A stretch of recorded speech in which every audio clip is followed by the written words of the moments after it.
all I'll say is that a lot of the needles come from the same place. So when you do a long line, how can you go back into an interrupted line and make it look clean instead of jagged? Yeah, great question. When you're doing a line and you stop, okay, because you've got to pull up, you're feeling uncomfortable or whatever, or you can't see sort of behind your hand. The most important thing is that you taper out so that the line has a sharp edge on it.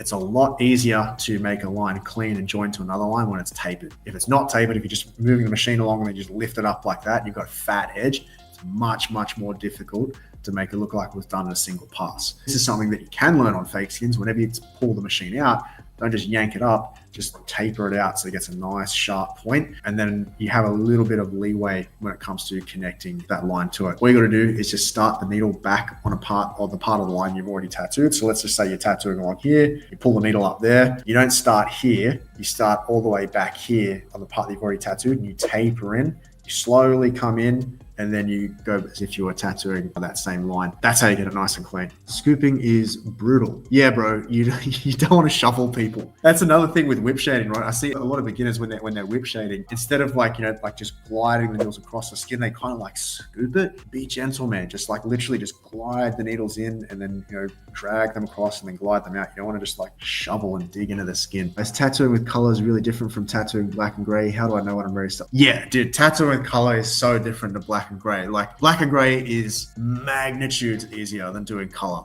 Okay, when you're doing black and gray, you're just blending, like you're going from black and then you're diluting that ink and then going to skin tone. Okay, so you don't have to fully saturate the skin. It's a lot faster to do and it's a lot easier and more forgiving to work with. But when you're doing color, especially if you're doing like color realism, you've got to fully saturate everything. You've got to take the skin into the absolute limit. And if your technique's not on point, then it's very easy to overwork the skin. But on top of that, if you don't have a good knowledge of color theory and you choose a bunch of whack colors, even if you tattoo it perfectly, it's going to look muddy and it's just not going to go well. When you're venturing into color, what I would recommend is start off with black and gray because that's easier. Like it's so much easier to do black and gray. And then when you can do a solid black and gray tattoo, experiment with like just some simple traditional style color tattoos where you just go on either solid colors or you're just whipping out and blending it to skin tone. And then neo trad's the next level up from that. And then color realism is like the next level up from that. So yeah, it's definitely on another level doing color from black and gray. When it comes to tattooing needles, when you're just starting out, what are like the basic staple sizes that we'd recommend that everyone have? So there's a lot of different needles that you can get. And you don't have to start off with as many like as you see kind of behind you here. You can actually start off with a lot less. I'd recommend just starting out with standards. Okay, even if you're doing black and gray, I'll just start out with standards. Keep it super simple. If you're going to be doing small tattoos, like stuff that's like this big, it's not going to make much of a difference having like a 10 gauge and there's a 12 gauge. When you're doing like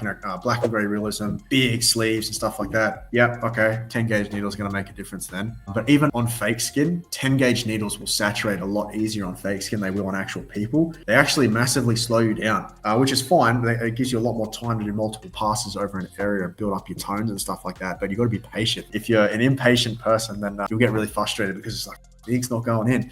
But it is, but it just takes way longer. But the staple needles that I would recommend, what I always start out with is I like to have multiple liners. Okay, so if you're doing like small script and symbols and stuff like that, which is mostly what you're going to be doing when you first start out, 12 gauge 3-liners or 12 gauge 5-liners. 3-liners, you're going to be able to get more finer detail type stuff, but they're harder to use than say a 5-liner. 5-liner is almost as thin as a 3, but it's a little bit easier to use because it's got 2 more sharps in the grouping. So yeah, you want like a nice thin liner, and then you want like a medium sized liner, which is a 9, is perfect for that. Perfect beginner needle. It's small enough that it doesn't have a whole lot of surface tension to penetrate the skin, but it's big enough so that it kind of feels like it grips the skin when you're doing a liner. It's a lot easier to get it nice and clean than say like a 3-liner would be. So having like a 3, a 9, you can pretty much get by with that in the beginning. You're not going to be doing massive tattoos that are going to require a 14-round liner until you start doing like bigger pieces, like the size of the palm of your hand or something like that. When you're doing real small bangers like that, you don't really need much bigger liners than a 9. And even if you do come across a piece, you can just use your 9 to double line it. You just have to be a little bit careful though, because if you go over the part that you've already lined, you can overwork it pretty easy. You don't want to go over lines that you've already lined and are fully saturated because it's very easy to overwork the skin.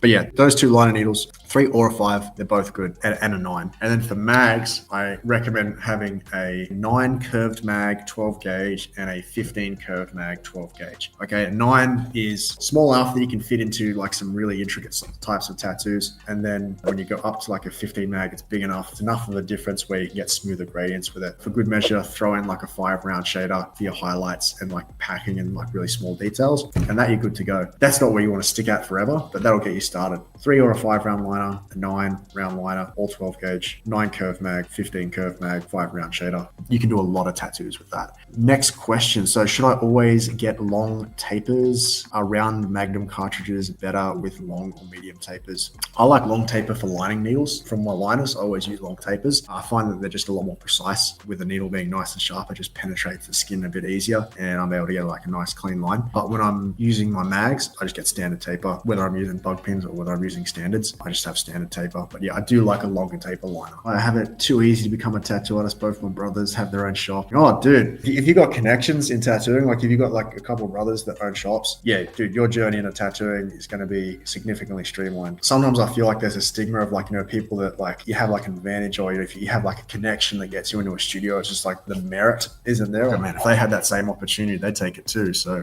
run with it, dude. Okay, the mixed box is what I started with. It really comes with everything you need. Yeah, dude, there's a bunch of companies. I think Mast is one of them, and a couple of others that will do like a mixed box of needles. They'll have like a 50 pack or whatever, and then it'll come with a bunch of different groupings. That's like the most cost-effective way to just get like a bunch of needles to start with. On taper is what is referred to as bug pin. Nah, man. So the taper and the gauge of the needle is different. So the gauge is the thickness of the needle. So 12 gauges are nice and thick. 10 gauges are thinner, right? And the taper is the distance from the point of the needle to where it finishes. It's the sharpness of the needle. The more sharp the needle is, the longer the taper. The more blunt the needle is, the shorter the taper. Cool. EZ does make good needles. 100% can confirm that. Keep it on the DL too.